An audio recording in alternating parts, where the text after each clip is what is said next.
Metre सेतु। Metre सेतु Wheatstone सेतु की एक प्रायोगिक युक्ति है।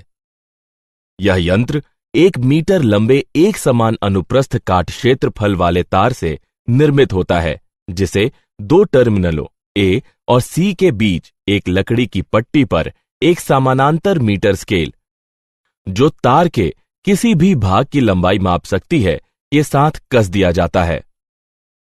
हम सेल को पूरे तार, जिसकी लंबाई AC है, से जोड़ देते हैं। गैल्वेनोमीटर का एक सिरा रिक्तियों के मध्य बीचों बीच बिंदु D पर तांबे की पट्टिका से जुड़ा रहता है और दूसरा सिरा एक जॉकी से जुड़ा होता है, जिसे तार के किसी भी वांछित बिंदु से जोड़ा जा सकता है।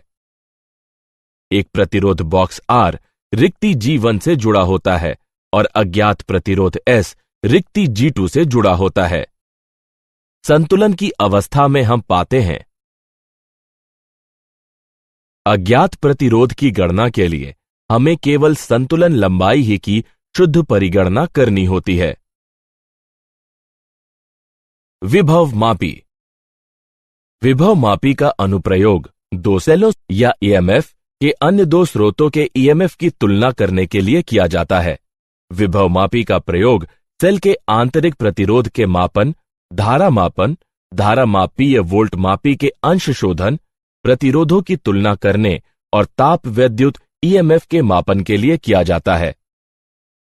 विभव मापी का सिद्धांत: एक समान अनुप्रस्थ काट क्षेत्रफल और एक समान संघटन वाले किसी भी लंबाई के तार से जब एक स्थायी विद्युत धारा प्रवाहित होती है, तो उसका विभवांतर उसकी लंबाई के समानुपाती होती है।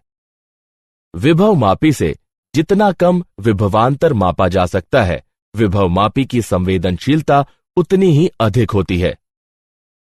विभव मापी का टर्मिनल A एक बैटरी, एक धारा मापी, एक धारा नियंत्रक और एक गामी कुंजी की सहायता से टर्मिनल B से जुड़ा हुआ है।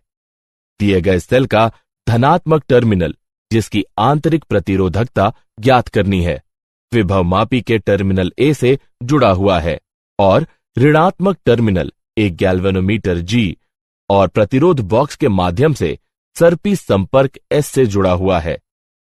सेल का आंतरिक प्रतिरोध निम्न है। यहां L1 संतुलन लंबाई है जब K2 खुला है, L2 संतुलन लंबाई है जब K1 खुला है।